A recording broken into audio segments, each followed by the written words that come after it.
Hello and welcome to the first of many Building Clouds blog video demonstrations.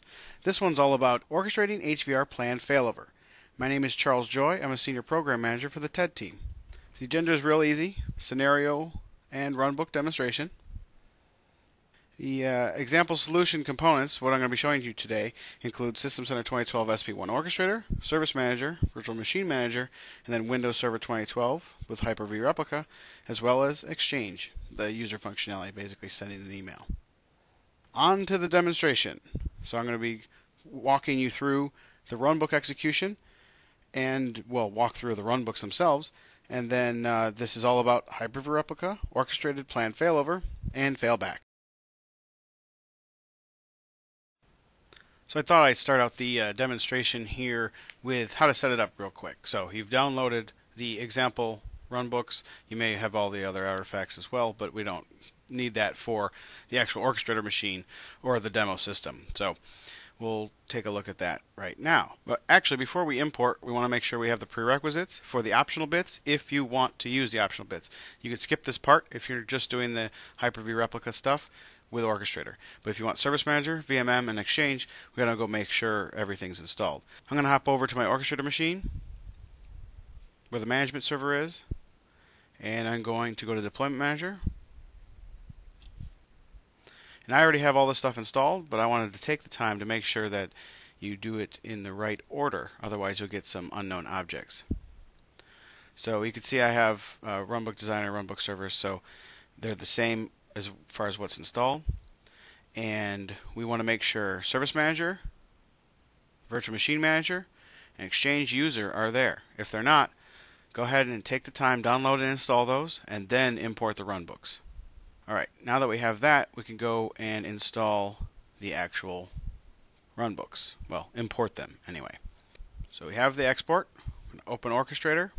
You may or may not have items already installed. This is a clean system for me. So I'm going to right click, import. I'm going to go navigate to that file. I'm going to uncheck everything. I know there's nothing in there, but I want to make sure, because this stuff right here will destroy stuff that you already have. I didn't export any global configurations. In fact, it's part of the setup to create ones with the same names. So I'm going to go ahead and just import the variables, which you shouldn't have any in the same path as mine, so we should be good to go. So I'm going to hit finish. This is going to run through and import all the necessary runbooks and variables. And then we'll go ahead and set up the actual connections for the optional bits. Now, you don't have to have the optional bits, but if you do choose to have the optional bits, before you import, be sure you have the Virtual Machine Manager integration pack, the Exchange User integration pack, and the Service Manager integration pack. Alright, looks like the runbooks have completed importing, so we can take a look at what we have. Get some variables. And I've left these variables generic. You'll have to fill them in based on your needs. Obviously, everything's generic here. I didn't put any specific information for my setup, but this is what you'll see when you get in. And you can see all 56 runbooks that I have here. And obviously, you'll see the inner workings of some of these during the actual demonstration that I'm going to do in my production setup for this. This is my test out the import and make sure everything's working setup. So if we take a look, a whole bunch of runbooks. We have them broken out to process runbooks, sub-process, and then subroutine. Subroutines are those atomic processes that could do just about anything. Sub-processes leverage those subroutines, but aren't yet the complete process runbooks, and then the process runbooks obviously do all of everything. And we have two stories here. One is with us, Service Manager and VMM, basically the other System Center components. The other one is just HVR. So you could choose to use these as you need, but they're examples. They're just examples. You can do whatever you want. You will notice, though, if we go down to notifications, send exchange mail, we don't exactly have, it's missing some stuff. So what we want to do is go ahead and copy, or like in the notes, make a new connection with this configuration name. I do this to keep things clean in the import and the export process. So go to Exchange User, Add, and then we're just going to fill this out.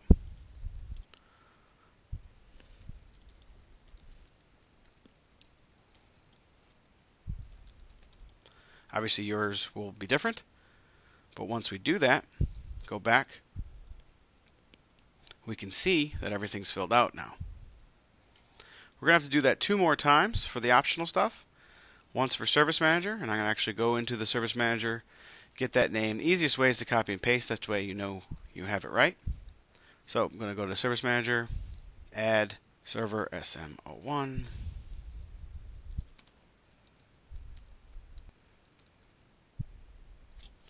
And then I could test connection here, but I know it works, so I'm not going to worry about it. The important part is if we go into one of these, you can see that the stuff is filled out using that same exact connection name. Last bit is VMM, and we want to make sure you can see, definitely see this, it's empty. And when we go create it in VMM, we're going to just fill this out. And for my setup, it's as simple as this. No extra credentials needed. Finish, and then we open this up now. Then you can see here we have the stuff that has needed to be filled in because it has an associated configuration. We're lucky they're by names, otherwise it'd be a little bit more difficult. So there you have it. Everything's configured. As far as the integration pack connections are concerned, obviously you're going to need to fill out your variables and then take a deep dive into the various runbooks and runbook activities, see what's going to work for you, and then we're going to take it from there. All of the stuff here, though, is generic atomic processes that you can create your own process and sub-process runbooks for. And what's up next is me actually demoing this in my other system, so we'll come back to that in just a little while. Thanks. So I was wondering where I would start this story. Probably the best place is Orchestrator, but as you'll see, there are a lot of interfaces that I will be going through. And hopefully with the video, you could pause it and take notes as needed, and you won't get lost. But there are a lot of components, as we discussed. So first, here's Orchestrator. Here are all the runbooks and the runbook folders. So we saw that a little earlier. I didn't go into too much depth, but here they are. In fact, we'll be running through some of this during the execution, but not all of it, because you're going to have it all in front of you and you could dig through as needed. The next interface I'll show you is Hyper-V. So I have 2 hosts, 459 and 460. You could see I have 3 VMs that I'll be dealing with. Well, you can see there's 3 VMs, and these are the ones we'll be dealing with. And these have already been set up for Hyper-V Replica. The hosts are already set up with Hyper-V Replica. Now, it's not a prerequisite to set up the guests or the VMs to have Hyper-V Replica, because there is a runbook for that. So you don't got to worry about that. For my demonstration, though, these are already up and ready. They've been replicating for a while. In fact, if we take a look, lots of stuff going on there, and everything looks to be in good health. So we will see during this demonstration VMs coming from host 459 going to host 460. So let's pop back in to Orchestrator, and then quickly just a couple of other interfaces. VMM, I have set up here primary cloud and replica cloud. Really, these are just containers, and so I could store state during the execution, and I'll get into that while we're executing. But you can see I have the 3 VMs assigned to primary cloud, and then their replicas are assigned to replica cloud. Pretty basic. So let's pop over to the Service Manager portal, which we have called Contoso portal. You can see if go up to the top. And I've created a service offering here, and I've called it Plan Failover, and I'll walk through this during the demonstration, but this is how we'll kick everything off. And of course, the other ancillary portals that you don't have to look in because everything's just going to be happening in the background. We have Service Manager, which will be the service request, and then Exchange, where we'll get an email at the end. So that's it. Those are the portals and interfaces that we'll be interacting with. And I'll probably spend a bunch of time in here just talking through some stuff, but let's get it started. So here I am in the Contoso portal, or the Service Manager portal. Like I said, I created a service offering, and we're just going to click through here, follow the bouncing servers. Here we are again. And obviously this is all optional. You do not have to do this. I just needed a way to kick it off. Now, I am not providing the templates or anything for Service Manager. It is assumed that you know how to do this. If not, it is documented, so it's not a big deal. But you can kick this off right from Orchestrator. This is, like I said, this is completely optional, but it might be a nice touch for a demonstration. I've also set up which cloud do I want to fail over and then fail back. Really, it's primary cloud is if I'm going to fail over, because that's where the VMs live. And then if I'm failed over, I want to choose replica cloud because it's going to fail back. You could configure this any way you want. I just chose this for the demonstration. So primary cloud, because everything's on 459. It confirms my choice. I hit submit. And now it's in the system. I can view my requests. You can see I've done this before. And this one will sit here in new until it's in progress, and then it will complete its course. Now, what is it doing? On Service Manager, there should be a new one in here.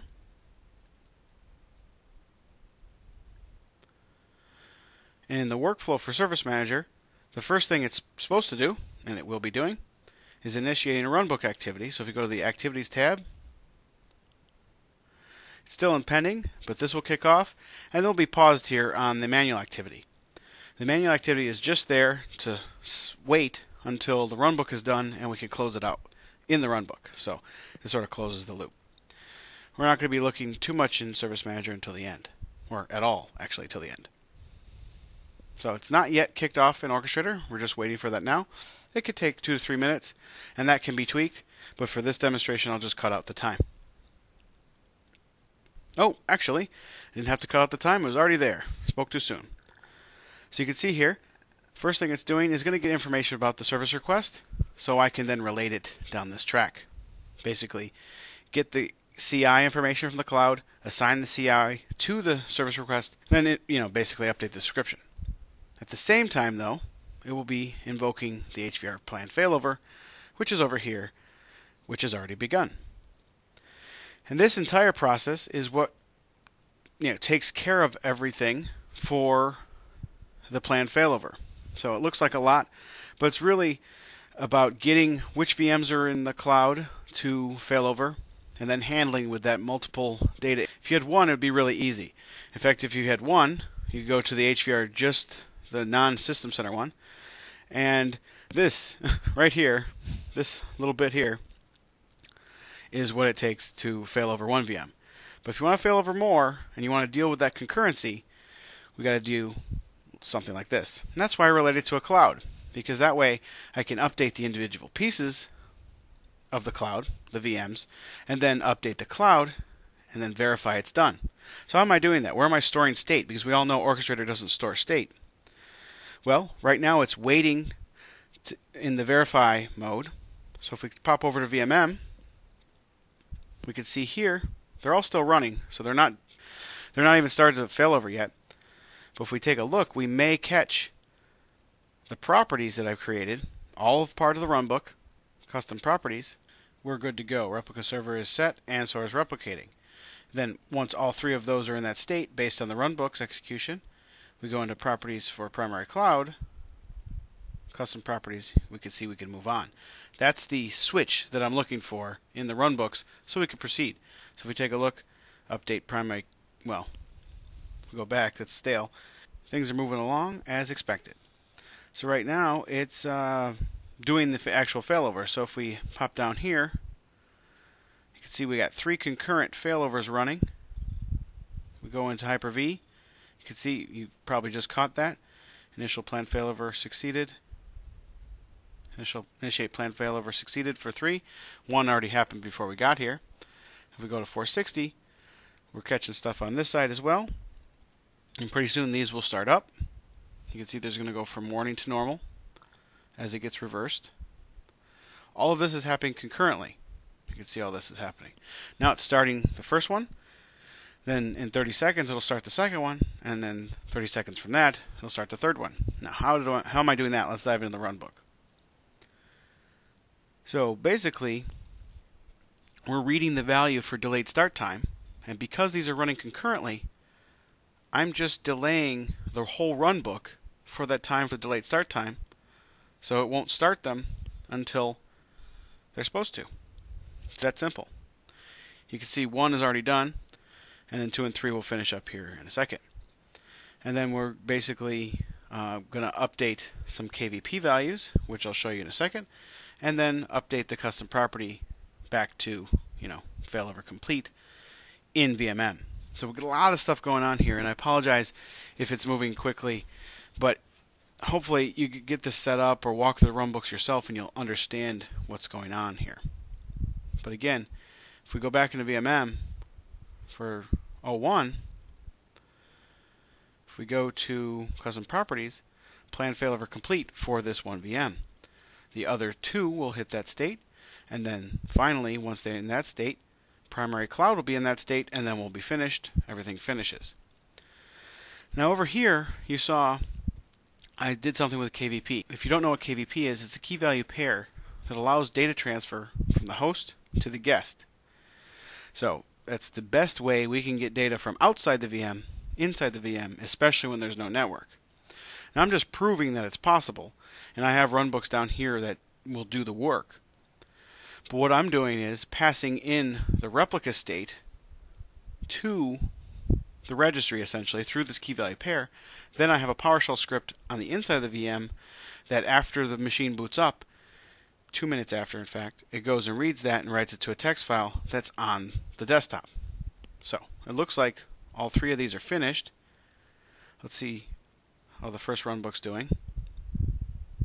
It's finishing up some extra stuff. It's closing out the SR. It will then send the email, hopefully, and then it'll clean up the data that's in VMM in those custom properties. But that doesn't mean we can't go check on the VMs themselves. So on host 460, where they landed, if we open up the first one, you can see it was executing the PowerShell. Hopefully that finishes. I don't know what would be hanging it up. Oh, it did finish. If we open up the log here, scroll all the way down, you can see today's date, 2:10 at 21, almost exactly 9 o'clock. You can see the clock here. It wrote this to the log file. Now let me break that down for you in case you're interested. If we go to reg edit, and we go to where the key value pairs live, which I'm not going to scroll all the way up, but it's HKey local machine, software, Microsoft virtual machine, external. You can see I've added, which I have runbooks for, I've added a key in here, and I wrote plan failover complete. You can see it goes fail back, fail over in sequence because I write them there and then back, obviously, for testing and demos. So how do I get that from here to here? Well, that's a little, it's not cheating, you could do whatever you want with it. Here, if we go to scripts, I have a file update from registry PowerShell script that we can look at. Very simple. I get the current date, I get the file, I get the information from the registry, and then I append it to the log that's on the desktop. No big deal there. And then I have a scheduled task. And it's basically under automation, scheduled task. You can see actions. I'm starting a program, basically executing that PowerShell script after I logged on. I delay it for a couple minutes and we're good to go. Now I'm going to add this PowerShell to the blog post, as you've seen, so you don't have to worry about that. Doing the scheduled task, it's really not worth me giving you the XML. It's really easy to create. You probably would want to do your own if you even want to do this. So all of this stuff's up to you, but the runbooks will execute based on this information as needed. So, I also set these VMs to auto log on because for demonstration purposes it's way easier to deal with that. So let's hop back over to some of the other stuff that was going on. It looks like the runbook completed successfully.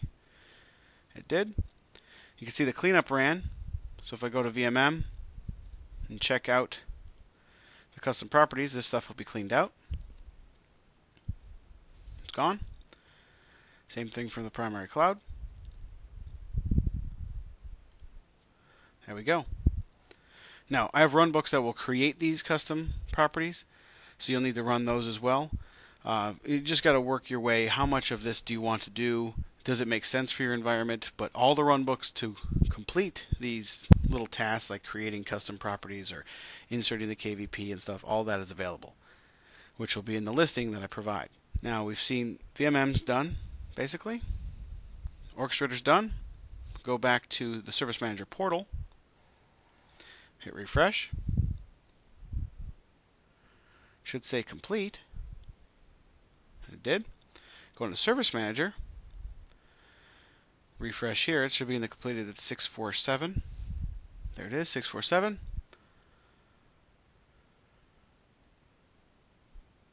Activities. You can see both are done.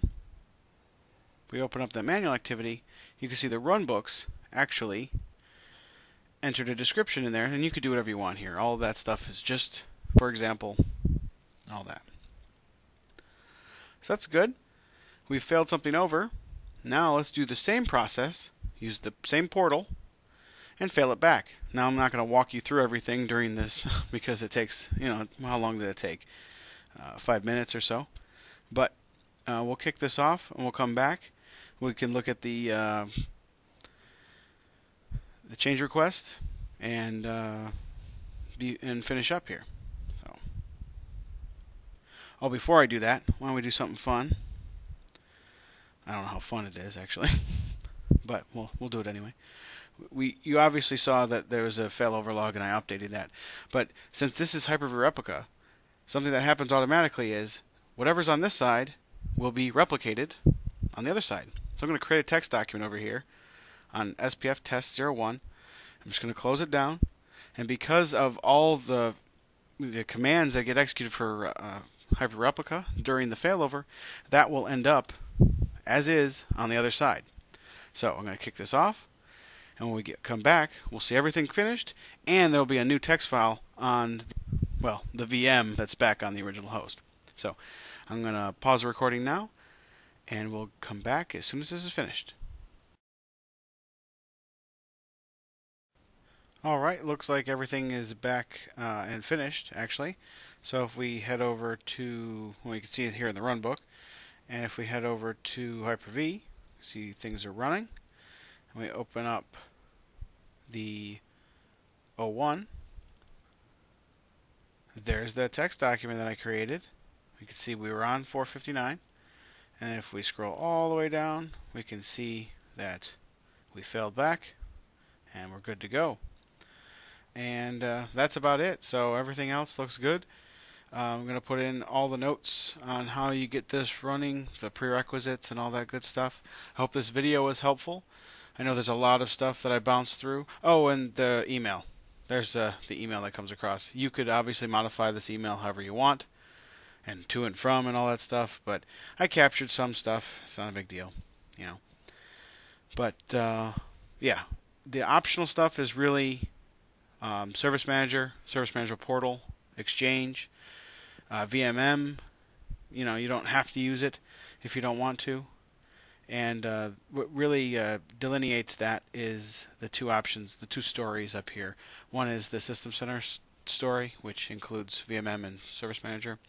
And the other one is just straight Orchestrator and HVR. And if you're more comfortable with this, that's perfectly fine. We do a check VM replica state, invoke first time if that fails, and then checks for failover type. That's if you're doing a test or a planned failover. I didn't show tests because really it's not that impressive for demo, but we built in that functionality, and planned will do here. And then you can fail it back immediately if you want. So it's up to you. Just remember, there are 56 runbooks here you can run through. I'd say 80% of those are actual subroutine runbooks. So got a lot to dig through here. Hope this is helpful, and look forward to the next Building Clouds blog video demonstration. Thank you. So that's it. You can see there's multiple options for demo. You could do it with other System Center components, Service Manager and VMM, or without the other System Center components, just Orchestrator and Hyper-V Replica. It's available now, obviously, as you can see from the video. If you found this video instead of finding it from the blog, if you want to know more about the blog, go ahead to http://aka.ms/buildingclouds, and please follow us on Twitter. Tweet at us, ask us questions, communicate with us, all that good stuff. Thank you.